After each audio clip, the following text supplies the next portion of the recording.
Okay. So heart failure. Heart is too weak to pump efficiently, so can't provide proper cardiac output to maintain the body metabolic needs. बहुत ही simple सा फंडा है कि हमारा जो heart है उस लेवल का कार्डियक आउटपुट नहीं बना पा रहा है जिससे हमारी जो फिजियोलॉजिकल नीड्स हैं वो पूरी हो सके, हार्ट की, हमारी खुद की नहीं, हार्ट की. सो जो नॉर्मली फॉर्मूला है that is cardiac output is equal to stroke volume into heart rate. Cardiac output आपका stroke volume into heart rate होता है. और मैंने एक्सप्लेन किया था स्ट्रोक वॉल्यूम वो अमाउंट ऑफ ब्लड है जो हार्ट इजेक्ट करता है हर बीट पे. एवरी बीट जो पंप इजेक्ट हो रहा है हार्ट द्वारा that is your stroke volume. और उस एक मिनट में कितनी बार हार्ट बीट करता है that is your heart rate. So total is 4.9 litre पर मिनट. एक मिनट में कितनी बार वो बीट हुआ इनटू हर बीट में कितना इजेक्ट किया, यानी एक मिनट में कितना इंजेक्ट किया, that is the total amount of your cardiac output which is 4.9 litres per minute. Next we have systole.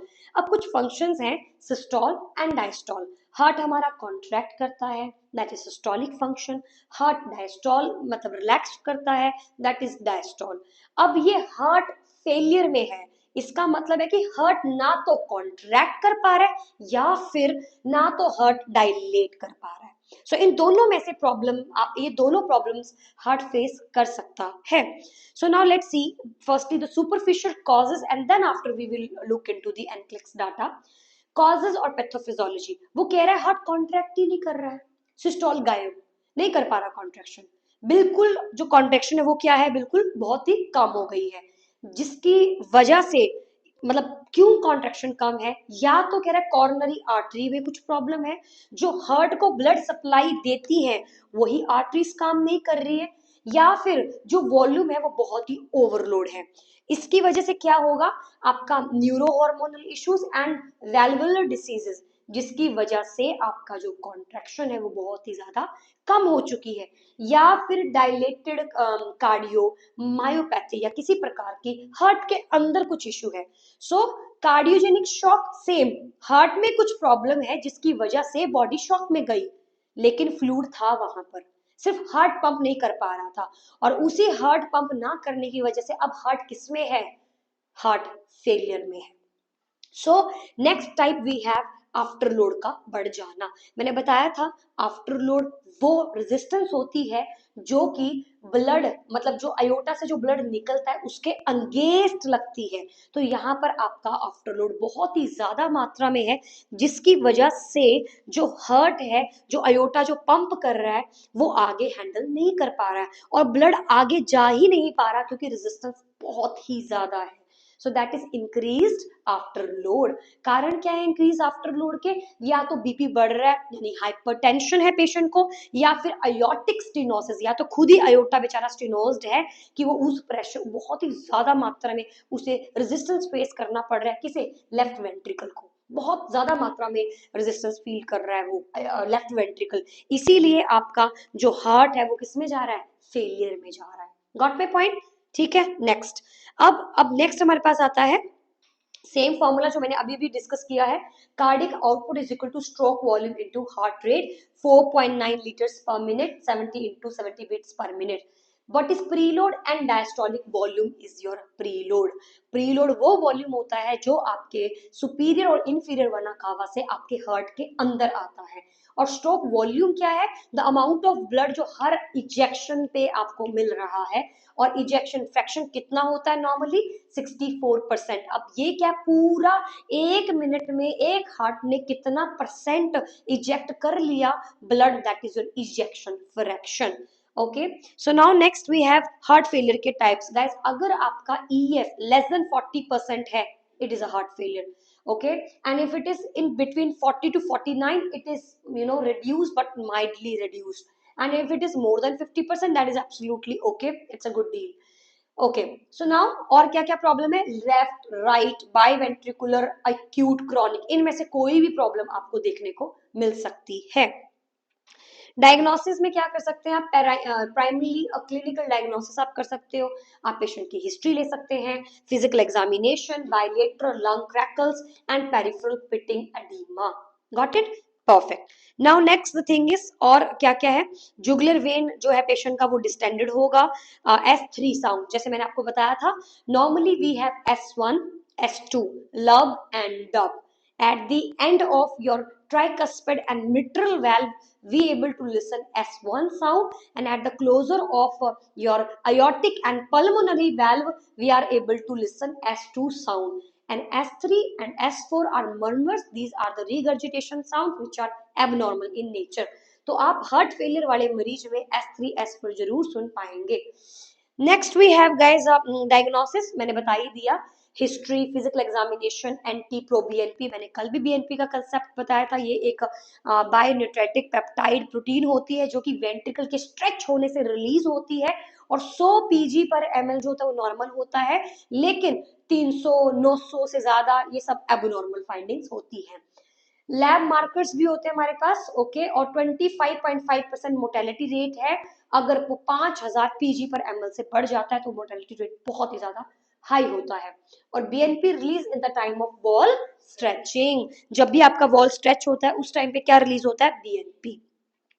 Treatment में क्या करना है, हम लोग यहाँ पर हार्ट फेलियर की मेडिसिन दे रहे हैं, हार्ट फेलियर की, हार्ट फेल हो चुका है, but we are trying our best, and you already know that heart fail होने से पहले कुछ तो बीमारी होगी उसको, right, maybe MI, prolonged कुछ इश्यूज, एंडोकार्डाइटिस, और maybe maybe patient suffering from cardiogenic shock, कुछ भी हो सकता है, जिसकी वजह से बॉडी क्या करती है, रास सिस्टम एक्टिवेट करती है और एल्डोस्टेरोन के लेवल को बढ़ाती है, जिसकी वजह से बॉडी में क्या बढ़ता है, बहुत ज्यादा फ्लूइड। सो गाइज आप सब लोग बहुत अच्छे से जानते हैं कि जब भी कार्डियक आउटपुट कम होती है, हमारी बॉडी ये सेंस करती है कि शायद ब्लड है ही नहीं, वॉल्यूम नहीं है बॉडी के अंदर, उसी वॉल्यूम की वजह से हमारा रास सिस्टम एक्टिवेट होता है और उसी की वजह से हमारा एल्डोस्टेरोन वॉल्यूम को बढ़ाता है। ये एक नेचुरल प्रोसेस है जो नेचुरली होता है, लेकिन उसे नहीं पता है, रास सिस्टम डजंट नो दैट कि भाई कार्डियक आउटपुट तो है, हार्ट ही काम नहीं कर रहा है, बॉडी को नहीं इस चीज के बारे में मालूम होता है। इसीलिए उन चीजों को प्रिवेंट करने के लिए हम दो तरीके की ड्रग्स देते हैं। Number one is angiotensin receptor blockers, and second is your another name for this drug is neprilysin inhibitors, got it। ये दोनों कर क्या रहे हैं, वही सेम काम कर रहे हैं, रास सिस्टम को ब्लॉक कर रहे हैं, एल्डोस्टेरोन को ब्लॉक कर रहे हैं, एंजियोडीमा बंद कर रहे हैं, okay. So it prevent the excessive angiotensin, जो एंजियोटेंसिन कन्वर्टिंग एंजाइम आपका एंजियोटेंसिन 1 को एंजियोटेंसिन 2 में कन्वर्ट करता है, नहीं करने दे रहा है उसको, एग्जाम्पल वोल्साटन, ओके। और हमारी जो नेप्रिलाइसिन है, सेक्यूबाइट्रल एग्जांपल है इसका, ये भी एक इनहिबिटर है और ये आपके रास सिस्टम पे काम करता है। ये दो ड्रग्स जो है वो आपके हार्ट फेलियर के ड्रग्स हैं। Is it clear Ranjana now, perfect. Now next we have causes, वही same, fault, valve, heart valves, arrhythmias, infection, lineage यानी कि फैमिली हिस्ट्री होना, uncontrolled hypertension, recreational drugs, evaders like endocarditis, virus or infection. Type of heart failure, we have two types of heart failure, we have left side heart failure and we have right side heart failure। Left side heart failure भी दो प्रकार का है, एक आता है हमारा systolic और एक आता है डायस्टोलिक। सबसे पहले बात करते हैं सिस्टोल की। लेफ्ट साइड हार्ट फेलियर की अगर सिस्टोल की बात करते हैं तो वेंट्रिकल बहुत स्टिफ है कि वो कॉन्ट्रैक्ट ही नहीं कर रहे हैं, ओके, सो नो कॉन्ट्रैक्शन। अगर सिस्टोलिक प्रॉब्लम है तो ventricles are not systoling properly, that is basically your heart failure. कौन सा टाइप का, left side systolic heart failure. Then after आप देख सकते हैं सिस्टोलिक डिसफंक्शन, स्क्वीज नहीं कर पाएगा, इजेक्शन फ्रैक्शन बहुत ही ज्यादा कम हो जाएगा, व्हाई, कॉन्ट्रैक्ट नहीं कर रहा है। जब वो कॉन्ट्रैक्ट ही नहीं कर रहा है तो सिस्टोलिक जो है वो सिस्टोल ही नहीं कर रहा है तो ईएफ ऑटोमेटिकली कम होगा। लेकिन अगर सेम मरीज को डायस्टोल हार्ट फेलियर होता तो क्या कॉन्ट्रैक्शन की प्रॉब्लम थी, नहीं, डायस्टोल करने की प्रॉब्लम है, यानी रिलैक्स नहीं कर पा रहा है, तो उसका ईएफ कैसा दिखेगा, नॉर्मल, क्योंकि जितना भी ब्लड आ रहा है वो उसको इजेक्ट कर रहा है। So low ejection fraction less than 40% and the patient, the organ can't obtain oxygen blood back up in the lungs। क्यों, सिस्टोल ही नहीं है, कॉन्ट्रैक्ट ही नहीं कर पा रहा। जब वो कॉन्ट्रैक्ट ही नहीं कर पा रहा है तो क्या होगा, वो ब्लड इकट्ठा होता रहेगा बैक फ्लो लंग्स की तरफ देखने को मिलेगा। What is ejection fraction? The amount of blood filled inside the left ventricle that is being contracted out. For example, अगर किसी का EF 38% है, इसका क्या मतलब है? इसका मतलब है only 38% of the blood, only 38% of the blood filled in the left ventricle is being pumped out. सिर्फ 38% ही जो है वो pumped हो रहा है, ये इसका मतलब बनता है. Next, normal EF कितना होता है? More than 50% is your normal EF diagnosed with echo heart. If it is less than 40%, the EF is disturbed. It's mean patient is in heart failure. Nuclear stress test भी हम करते हैं, जिसमें हम information ले सकते हैं इजेक्शन फ्रैक्शन के बारे में. नेक्स्ट दूसरा टाइप आता है, that is basically your B type. Okay, so we have B type diastole issue. Diastole, okay, diastole. ये जो हमारा टाइप ऑफ हार्ट फेलियर है, अब डायस्टॉल करने में प्रॉब्लम है, सिस्टॉल में प्रॉब्लम नहीं है, डायस्टॉल में प्रॉब्लम है. So filling and resting phase of the heart ventricle to shift to allow for the normal filling. It is beautifully contracted, बहुत अच्छे से कॉन्ट्रैक्ट कर रहा है, लेकिन डायलेट नहीं कर पा रहा है, रिलैक्स नहीं कर पा रहा है, जिसकी वजह से EF क्या है आपका? नॉर्मल है. पल्मोनरी एडिमा उसको देखने को नहीं मिलेगा. वाई? बिकॉज डायस्टॉल नहीं कर पा रहा, जितना आ रहा है उतना तो इजेक्ट कर रहा है वो, तो पल्मोनरी एडिमा आपको इतना कॉमनली देखने को नहीं मिलेगा. Right side heart failure, it is not common. अब हम कौन सा टाइप बात कर रहे हैं? राइट साइड की तरफ. लेफ्ट हमने कवर कर लिया. Now we are talking about right side heart failure. It is not common, ये बिल्कुल भी कॉमन नहीं है. Caused by left side heart failure, pulmonary heart disease as a complication from the pulmonary hypertension. बोलने का मतलब क्या है गाइस, कि राइट साइड का जो हार्ट फेलियर होता है वो बिल्कुल भी कॉमन नहीं होता है. ओके, ज्यादातर क्या होता है, लेफ्ट साइड का हार्ट फेलियर बाद में लंग्स में प्रॉब्लम लीड करता है, और फिर लंग्स जो है वो फर्दर राइट साइड को प्रॉब्लम करते हैं, जिसे हम कोर पर्मनल से भी जानते हैं. सो आप देख सकते हैं, राइट साइड वाला मरीज sudden hands, legs, weight gain, oedema, lethargy, large neck veins दिखाएगा, इश्यूज दिखाएगा. लेफ्ट साइड वाला रेस्पिरेटरी प्रॉब्लम दिखाएगा, dyspnoea, rales, orthopnoea, nocturnal proximal sweating और dyspnoea, increase heart rate, nagging cough, weight gain. Weight gain वैसे लगभग दोनों में ही देखने को मिलता है.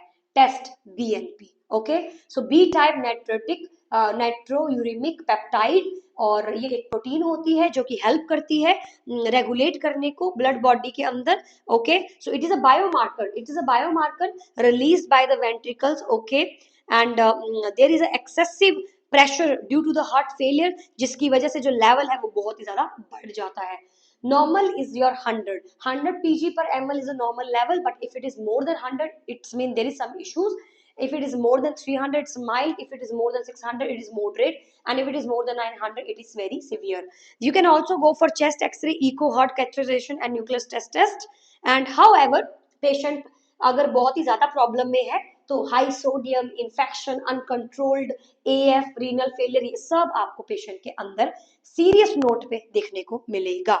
हमारा क्या रोल है गाइस? हमारा यही रोल है, हम पेशेंट को असेस करें, एजुकेट करें और एडमिनिस्टर करें medications. Assess for worsening symptom, right side peripheral swelling, left side pulmonary issues. ये मैंने बहुत क्लैरिटी से बता दिया है कि राइट साइड प्रॉब्लम है तो आपको पेरिफेरल स्वेलिंग मिलेगी, लेफ्ट साइड प्रॉब्लम है तो आपको लंग्स में कुछ ना कुछ इश्यूज देखने को मिलेंगे.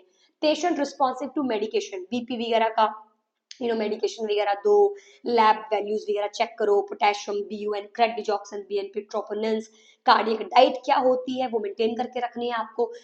अभी नीचे आएगी, एडिमा डिक्रीज करना है, safety, orthostatic hypotension, swelling, feet, fall, गिर सकता है वो मरीज, ये सब ध्यान रखना है. एजुकेट करना है कि प्रिवेंट करना है कि रीएडमिशन ना हो आपकी, और जो एक्सासिबेशन जो मैंने ऊपर बताया अभी पेशेंट को और सीरियस नोट पे ना हो, वो हम मैनेज करेंगे. तो उसको बोलना है कि भाई सोडियम बिल्कुल भी ना लें अपनी डाइट के अंदर, लगभग 2 से 3 ग्राम ही लेना है अगर लेना है तो.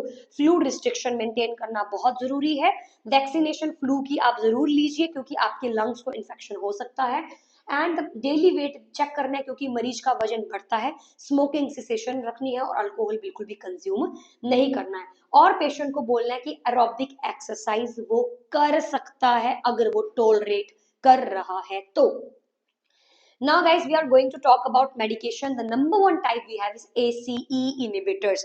मैंने बहुत बार एक्सप्लेन करती है तो मैं यहाँ पे इतना डीप नहीं बता रही हूँ, सिर्फ सुपरफिशियली बताऊंगी. ACE inhibitor वो कैटेगरी की ड्रग्स होती हैं जो कि आपके ACE कन्वर्टिंग एंजाइम को ब्लॉक करती है. सो रेनिन हमारा एंजियोटेंसिन 1 बना देता है after converting it from angiotensinogen. यहाँ से आपका एंजियोटेंसिन 2 बनता है और यही 2 जो है वो हमें नहीं चाहिए है, इसीलिए मैंने इसे ही ब्लॉक कर दिया. लेकिन इसको ब्लॉक करने से ये लंग्स इंस्टिगेट होते हैं, कफ वगैरह पेशेंट को देखने को मिलता है. तो अगर वो नैगिंग कफ कर रहा है, वो इस एसीई इनिबिटर को टॉलरेट नहीं कर रहे हैं ड्रग्स को, then we can go for ARB category of drugs. Example क्या है इनके? So you can see pril, all pril category come under your ACE inhibitor. अगर कोई पेशेंट ACE inhibitor को डील नहीं कर पा रहा है, नहीं हैंडल कर पा रहा, क्योंकि इनका जो साइड इफेक्ट होता है कफ, वो कफ ये नहीं हैंडल कर पा रहा है, तो आप इस पेशेंट को ARBs दे सकते हो, ARBS. So these drugs are basically angiotensin second receptor blockers. आप देख सकते हैं कि ये ड्रग्स डायरेक्ट क्या करती हैं, ये डायरेक्ट एंजियोटेंसिन 2 को ब्लॉक करती हैं. आप यहाँ देख सकते हैं इन्हें ब्लॉक कर रही हैं, इसे बनने दे रही हैं.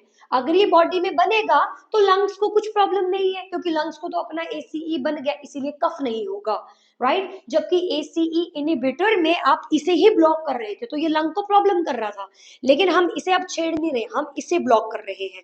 हम एक स्टेप आगे जाके ब्लॉक कर रहे हैं अर्ब्स के अंदर, angiotensin receptor, angiotensinogen receptor blockers. ये क्या करेंगे बेसिकली आपके, ये क्या करने वाले हैं, ये पर्टिकुलरली एंजियोटेंसिन 2 को ब्लॉक कर देंगे. Okay, so angiotensin 2 receptors blockers, okay, use instead of ACE inhibitors and losartan. जितनी भी ड्रग्स लोसार्टन पे एंड होती है वो कैटेगरी आपकी अर्ब्स के अंदर आती है. तो कर क्या रही है, एंजियोटेंसिन 2 को ब्लॉक. क्या कंस्ट्रिक्शन होगा, नहीं होगा. क्या होगा, डायलेशन. एल्डोस्टेरोन बनेगा, नहीं बनेगा, तो एल्डोस्टेरोन जो है आपकी बॉडी में नहीं आएगा. एल्डोस्टेरोन का फंक्शन क्या था, सोडियम को ऑब्जॉर्ब करना और पोटेशियम को बाहर फेंकना. लेकिन अब एल्डोस्टेरोन नहीं है तो पोटेशियम जो है वो बढ़ने के चांसेस आपको देखने को मिल सकते हैं, लेकिन नैगिंग कफ तो आपको नहीं मिलेगा. लेकिन क्या मिल सकता है, इंक्रीज पोटेशियम आपको मिल सकता है. अगली जो कैटेगरी आती है दैट इज बीटा ब्लॉकर्स. ये वो कैटेगरी के ड्रग्स होते हैं जो कि आपके एसए नोड के ऊपर भी बीटा रिसेप्टर पाए जाते हैं. जो हार्ट के ऊपर एसए नोड है, जो हार्ट के अंदर पाई जाती है एसए नोड, वो एसए नोड आपकी हार्ट को कॉन्ट्रैक्ट करने के सिग्नल्स देती है, उसी के ऊपर आपके बीटा रिसेप्टर भी पाए जाते हैं. मैंने उन सब रिसेप्टर को ब्लॉक कर दिया. अगर मैंने सबको ही ब्लॉक कर दिया तो उन्हें बोला जाता है फर्स्ट जनरेशन बीटा ब्लॉकर्स. अगर मैंने बीटा 1 को ज्यादा ब्लॉक करना है तो वो कैटेगरी है सेकेंड जनरेशन. और अगर वैसोडाइलेटर काम करना है specifically cardiogenic, then that is third category of third generation आपके बीटा ब्लॉकर. एग्जांपल में आप देख सकते हैं all categories come under your beta blockers, और आप इन्हें रट्टा लगा लें जितना हो सकता है. नेक्स्ट, ये ब्लॉक करते हैं सिंपैथेटिक नर्वस सिस्टम को. अभी भी मैंने बोला एसए नोड को ब्लॉक, एसए नोड के ऊपर पाए जाते हैं, तो ये सिंपैथेटिक नर्वस सिस्टम को एक्टिवेट करते हैं. बट मैंने क्या किया रंजना, बीटा ब्लॉक कर दिया. So block the non-epinephrine effect on the heart muscles and treat the diastolic. What is this, ma'am? So basically, guys, अगर आपका diastole में problem है, then you can give this thing. क्यों रंजना? Why? किसको? जो diastolic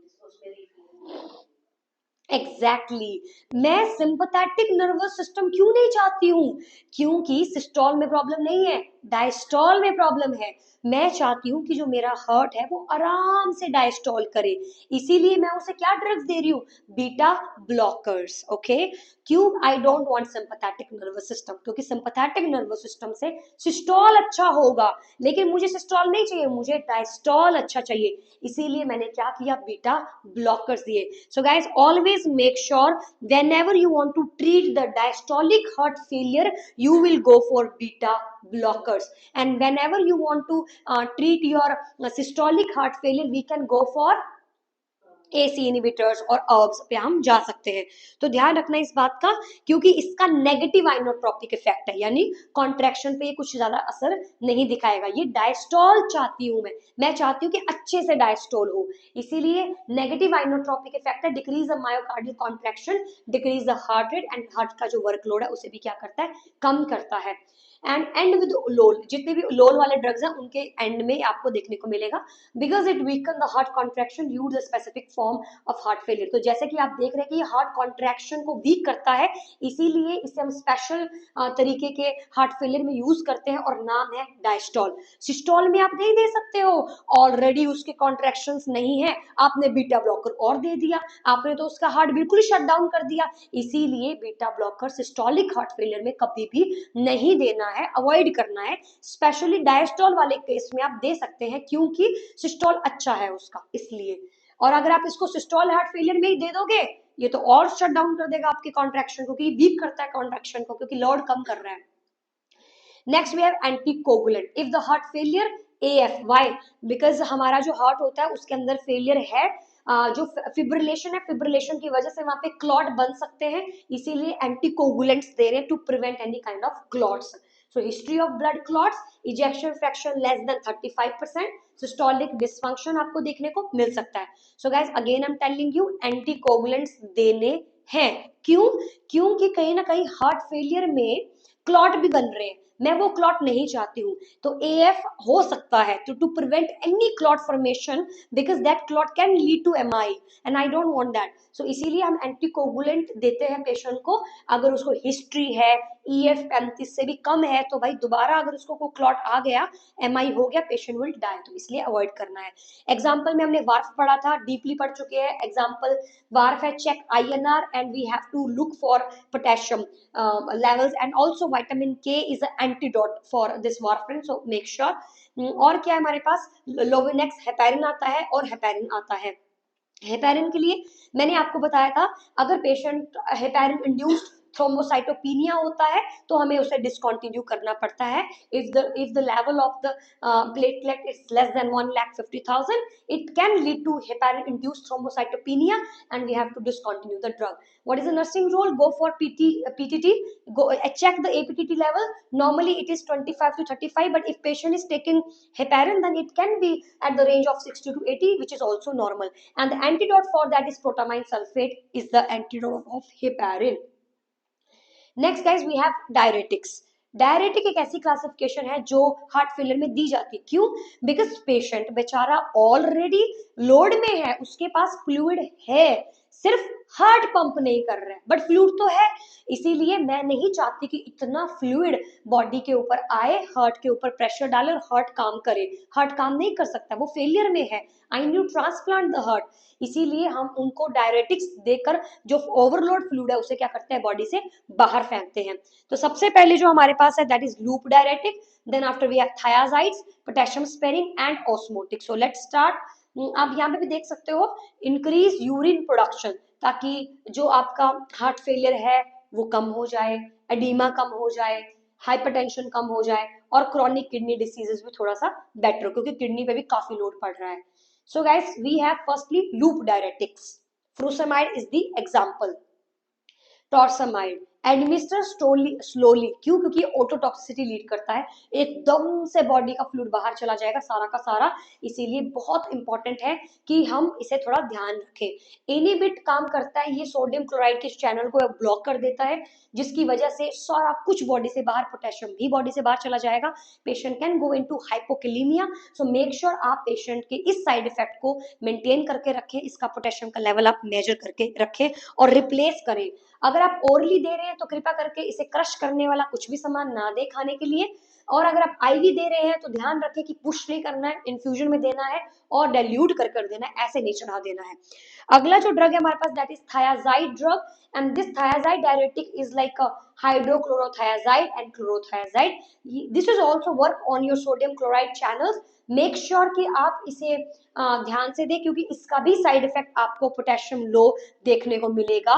and do not administer thiazide if the patient is suffering from gout, because uric acid के level को thiazide बढ़ा देते हैं, इसीलिए इनको हमें गाउट के साथ भी नहीं देना है। And do not administer with sulfa allergies. क्यों? क्योंकि thiazide is sulphur based drug, इसीलिए वो भी अवॉइड करना है। तीसरी जो ड्रग आती है that is potassium sparing spironolactone drug. ये आपका ब्लॉक करती है एल्डोस्टेरोन को। क्यों? क्योंकि एल्डोस्टेरोन का काम होता है सोडियम को रीअब्सॉर्ब करना, पोटेशियम को बॉडी से बाहर फेंकना, लेकिन इसने एल्डोस्टेरोन को ही ब्लॉक कर दिया। सोडियम अंदर रहेगा नहीं, बॉडी से बाहर चला जाएगा, और पोटेशियम भी बॉडी से बाहर नहीं जाएगा, अंदर ही रहेगा। इसीलिए आपकी बॉडी के अंदर पोटेशियम का लेवल बढ़ सकता है इस डायरेटिक को देने से।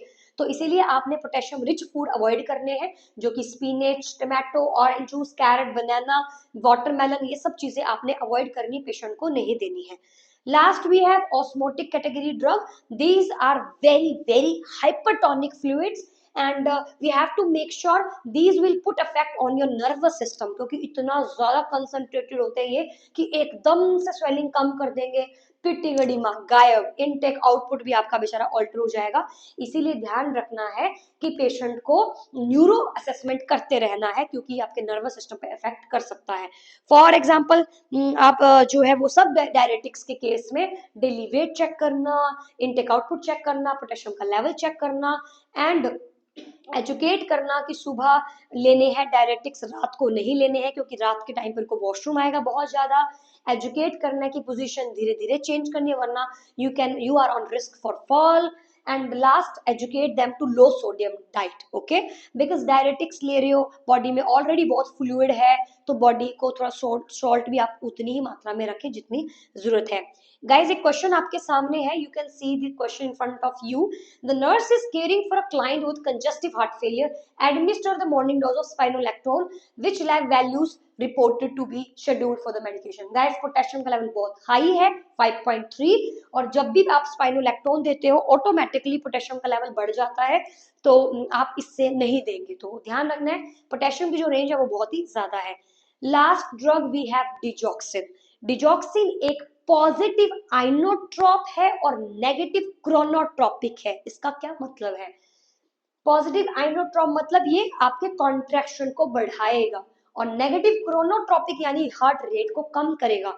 सो इसका मतलब ये है कि बहुत ही अच्छी कॉन्ट्रैक्शन और आराम से कॉन्ट्रैक्शन करेगा, ये काम है डिजॉक्सिन का। और हार्ट फेलियर में यही कुछ हो रहा है कि कॉन्ट्रैक्शन हमें बहुत अच्छी चाहिए और आराम आराम से चाहिए, ताकि वर्कलोड ज्यादा हार्ट के ऊपर ना पड़े। So digoxin work as positive inotropic and negative chronotropic, allow the heart to rest and pump more blood. But you have to make sure कि आप पेशेंट को फर्स्ट लाइन ट्रीटमेंट में डिजॉक्सिन नहीं देते हैं, और आपको लेफ्ट साइड का डिसफंक्शन होना है तभी देना है ये drug. Apical pulse should be more than 60 beats per minute, and it has some toxicity level, because ये थेरेपेटिक रेंज में आती है, जिसकी जो रेंज है वो 0.5 to 2 नैनोग्राम पर ml है। इससे ज्यादा अगर आपके ब्लड में डिजॉक्सिन का लेवल आएगा दैट इज टॉक्सिक। और इसी के साथ आपको पेशेंट को हाइपोकलीमिया में नहीं आने देना है, क्योंकि अगर पेशेंट हाइपोकलीमिया में होगा तो इसका जो टॉक्सिक लेवल है बहुत ही जल्दी से बढ़ जाता है। And patient also experience nausea and vomiting and vision yellow green halo signs, and the antidote for your digoxin is digoxin. I hope आपको ये वाला जो टॉपिक है हार्ट फेलियर का वो क्लियर हो गया होगा, क्योंकि बहुत इंपॉर्टेंट है और काफी कॉमनली इससे रिलेटेड क्वेश्चंस आते हैं। क्योंकि जो लोग हार्ट से जूझ रहे हैं उनकी तो सर्जरी है, लेकिन जो हार्ट फेलियर से डील कर रहा है उसका कोई सर्जरी नहीं है, he has to go from heart transplant. इसीलिए it's a last end stage of your cardiac disease, तो ये काफी इंपॉर्टेंट बन जाता है।